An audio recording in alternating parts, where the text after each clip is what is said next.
जय हिंद दोस्तों, एक बार फिर स्वागत है आपका हमारे यूट्यूब चैनल मोन स्टडी करेल पर। तो आज हम बात कर रहे हैं राजस्थान भूगोल से संबंधित महत्वपूर्ण प्रश्न जो कि बीएसटीसी परीक्षा के लिए इम्पोर्टेंट क्वेश्चन हैं भूगोल के। तो वीडियो को एंड तक वॉच कीजिएगा। यहाँ पर बीएसटीसी के भूगोल के, ज्योग्राफी के और शिक्षण अभिरुचि के प्रश्न यहाँ पर आपको देखने को मिलेंगे और अन्य महत्वपूर्ण प्रश्न भी यहाँ पर देखने को मिलेंगे। तो वीडियो को करते हैं स्टार्ट और आपके जो कि क्विज हैं पीवाईक्यू प्रश्नों की उसको करते हैं स्टार्ट। तो हमारा पहला क्वेश्चन है, राजस्थान का सबसे बड़ा नमक उत्पादक जिला कौन सा है। तो राजस्थान का सबसे बड़ा नमक उत्पादक जिला कौन सा है, वह हो गया नागौर। इसका उत्तर हो जाएगा एक, नागौर। आगे बात करें दूसरा, चंबल नदी का उद्गम स्थल कहाँ है। तो चंबल नदी का उद्गम स्थल कहाँ पर है, महू मध्य प्रदेश। उत्तर होगा महू मध्य प्रदेश। प्रश्न नंबर 2 का जल्दी जल्दी देख लेते हैं क्योंकि बहुत सारे प्रश्न हैं। तो प्रश्न नंबर 3, राजस्थान की सबसे ऊंची चोटी कौन सी है। तो राजस्थान की सबसे ऊंची चोटी है गुरु शिखर माउंट आबू। गुरु शिखर माउंट आबू पर्वत पर। तो राजस्थान की सबसे ऊंची चोटी हो जाएगी गुरु शिखर। चौथा क्वेश्चन है, राजस्थान का सबसे बड़ा रेगिस्तानी जिला कौन सा है। तो रेगिस्तानी जिला कौन सा है, जैसलमेर। जैसलमेर सबसे ज़्यादा रेगिस्तान है, तो राजस्थान का सबसे बड़ा रेगिस्तानी जिला जैसलमेर हो जाएगा। आगे हम बात करें प्रश्न नंबर 5, बनास नदी का उद्गम स्थल कहाँ से है। तो बनास नदी का उद्गम स्थल है खमनोर राजसमंद। खमनोर राजसमंद से। आगे अगला क्वेश्चन बात करें प्रश्न नंबर 6, राजस्थान की सबसे बड़ी झील कौन सी है। राजस्थान की सबसे बड़ी झील है जयसमंद झील। राजस्थान की सबसे बड़ी झील कौन सी है, जयसमंद झील।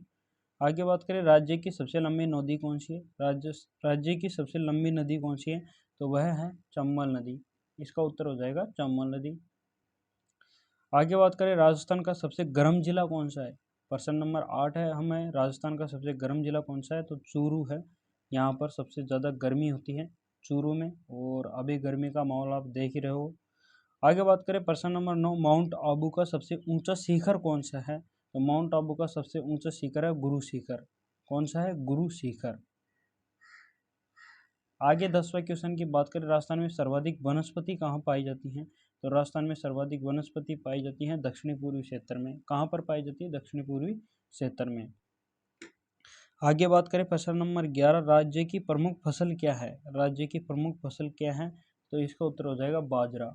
राज्य की प्रमुख फसल कौन सी है, बाजरा। राजस्थान में आप देख ही सकते हो कि अधिक बरसात तो हो नहीं पाती है, इस कारण यहाँ पर बाजरा ही सर्वाधिक हो पाता है।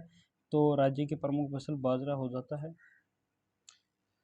आगे बात करें प्रश्न नंबर 12, थार रेगिस्तान का विस्तार किन जिलों में है। थार रेगिस्तान का विस्तार किन जिलों में है, तो जैसलमेर, बाड़मेर, बीकानेर और जोधपुर, यहाँ पर ही थार रेगिस्तान का विस्तार है। आगे बात करें प्रश्न नंबर 13, राजस्थान की सबसे बड़ी सिंचाई परियोजना कौन सी है। राजस्थान की सबसे बड़ी सिंचाई परियोजना कौन सी है, तो वह हो जाएगी इंदिरा गांधी नहर परियोजना। इंदिरा गांधी नहर परियोजना। आप जानते होंगे कि इसका पहले इसका नाम था गंग नहर, तो और अभी इसका नाम है इंदिरा गांधी नहर। आगे हम बात करें प्रश्न नंबर 14, राजस्थान में सबसे अधिक वर्षा कहाँ होती है। तो राजस्थान में सबसे अधिक वर्षा होती है झालावाड़ में। राजस्थान में सबसे अधिक वर्षा कहाँ पर होती है, झालावाड़ में। आगे बात करें प्रश्न नंबर 15, राज्य का सबसे बड़ा राष्ट्रीय उद्यान कौन सा है। तो राज्य का सबसे बड़ा राष्ट्रीय उद्यान है रणथंभौर राष्ट्रीय उद्यान। राज्य का सबसे बड़ा राष्ट्रीय उद्यान कौन सा है, रणथंभौर राष्ट्रीय उद्यान। और यहाँ पर यह राजस्थान में स्थित है, और यहाँ पर एक प्रसिद्ध मंदिर भी है, त्रिनेत्र गणेश जी का मंदिर, जो कि विश्व प्रसिद्ध है। और आगे हम बात करें प्रश्न नंबर 16, अरावली पर्वतमाला की सबसे ऊंची चोटी कौन सी है। तो अरावली पर्वतमाला की सबसे ऊंची चोटी हो जाएगी गुरु शिखर। और गुरु शिखर कहाँ पर है, आबू पर्वत पर, माउंट आबू। आगे हम बात करें प्रश्न नंबर 17, राजस्थान के प्रमुख नदियाँ कौन सी हैं। तो राजस्थान की प्रमुख नदियाँ हो जाएगी चंबल, काली सिंध, पार्वती। तो यह राजस्थान की प्रमुख नदियाँ हो गई। राज्य का सबसे बड़ा जिला कौन सा है, राज्य का यानी कि राजस्थान का सबसे बड़ा जिला कौन सा है, तो वह हो जाएगा जैसलमेर। और यहाँ पर रेगिस्तान का भी सबसे अधिक विस्तार है, थार के रेगिस्तान का। राजस्थान में सबसे कम वर्षा वाला जिला कौन सा है। राजस्थान का सबसे कम वर्षा वाला जिला भी जैसलमेर हो जाएगा, इसका उत्तर भी जैसलमेर। आगे बात करें प्रश्न नंबर 20, राज्य की प्रमुख मिट्टियाँ कौन सी हैं? राज्य की प्रमुख मिट्टियाँ कौन सी हैं? तो बलुई मिट्टी, लेसदार मिट्टी, कंकरीली मिट्टी। तो 20वें प्रश्न का उत्तर हो जाएगा बलुई मिट्टी, लेसदार मिट्टी, कंकरीली मिट्टी। तो राज्य की प्रमुख मिट्टियाँ यह हो गई। तो ये हमारे 20% ज्योग्राफी से संबंधित कंप्लीट हो चुके हैं। उम्मीद है ये प्रश्न आपके लिए उपयोगी होंगे। उम्मीद है आपके लिए ये प्रश्न उपयोगी होंगे। आगे बात करें हम शिक्षण अभिरुचि से संबंधित महत्वपूर्ण प्रश्न। शिक्षण अभिरुचि से संबंधित प्रश्नों पर हम यहाँ पर चर्चा कर लेते हैं अब। तो पहला क्वेश्चन है, शिक्षक का प्रमुख कार्य क्या है? शिक्षक का प्रमुख कार्य क्या है? तो शिक्षक का प्रमुख कार्य होता है ज्ञान प्रदान करना और छात्रों का सर्वांगीण विकास करना। ज्ञान प्रदान करना और छात्रों का सर्वांगीण विकास करना। दूसरा प्रश्न है हमारा, शिक्षण प्रक्रिया में सबसे महत्वपूर्ण क्या है? तो छात्रों की आवश्यकताओं और रुचियों का ध्यान रखना।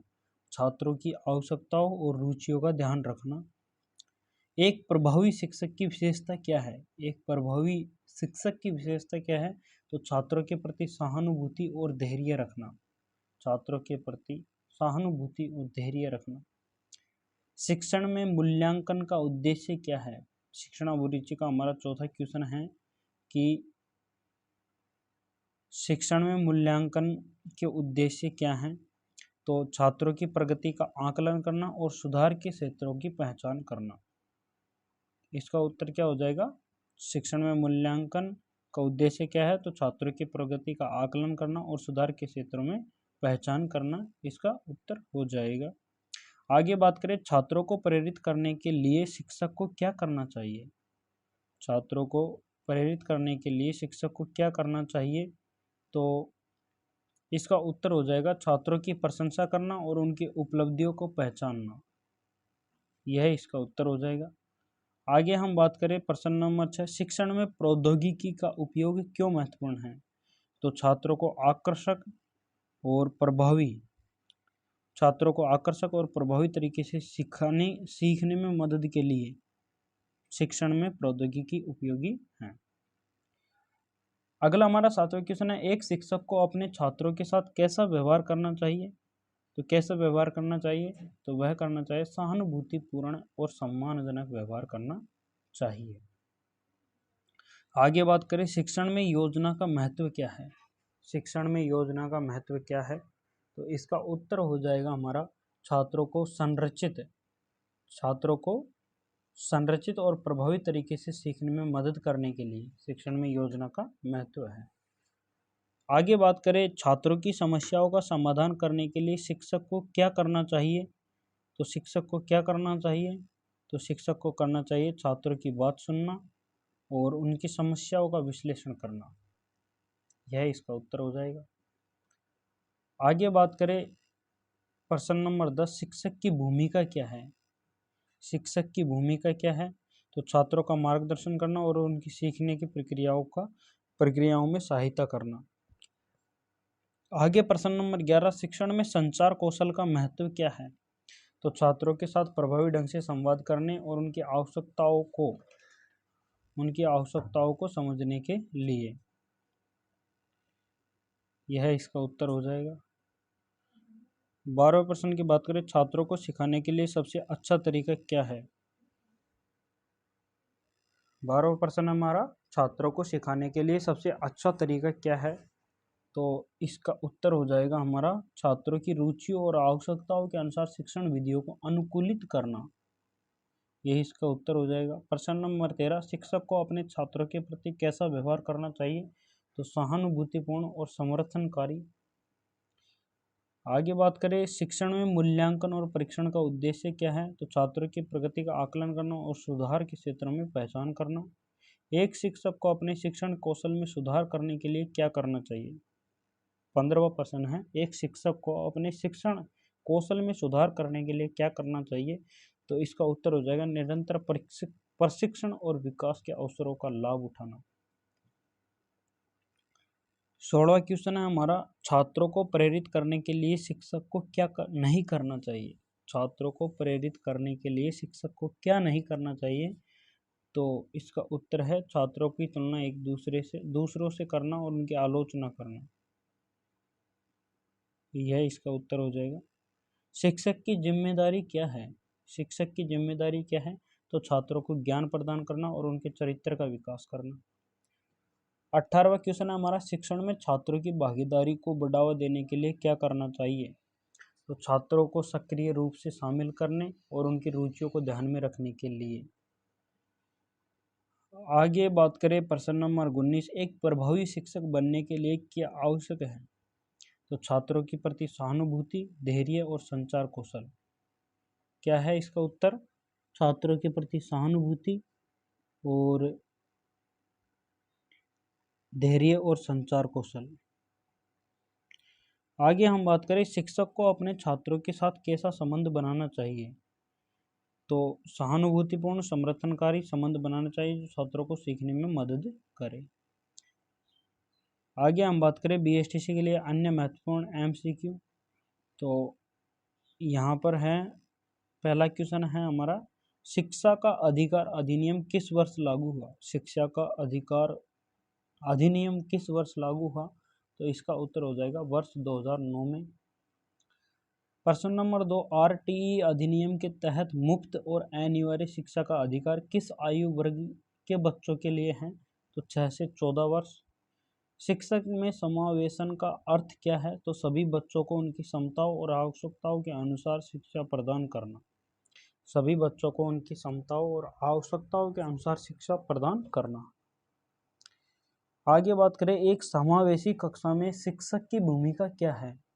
एक समावेशी कक्षा में शिक्षक की भूमिका क्या है? तो इसका उत्तर हो जाएगा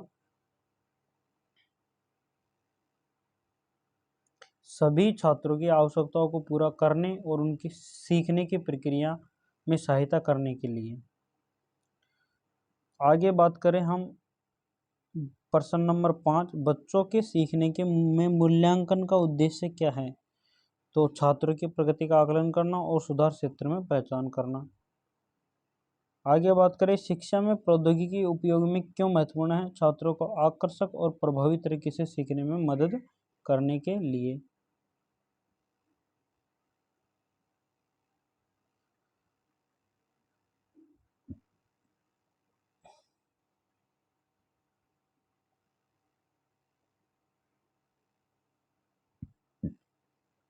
तो ये अन्य महत्वपूर्ण प्रश्न भी हमारे उन्हीं प्रश्नों में आ चुके हैं, तो हम इसलिए इनको हल नहीं करेंगे क्योंकि ये सेम प्रश्न है। तो अगली बार से हम थोड़े अलग क्वेश्चन लाएंगे, यानी कि आज 29 तारीख हुई है तो कल के लिए भी हम एक ऐसा ही वीडियो यानी कि मैराथन क्लास लेके आएंगे, और जो आपको एग्ज़ाम के लिए बीएसटीसी एग्ज़ाम के लिए बहुत उपयोगी रहेगा।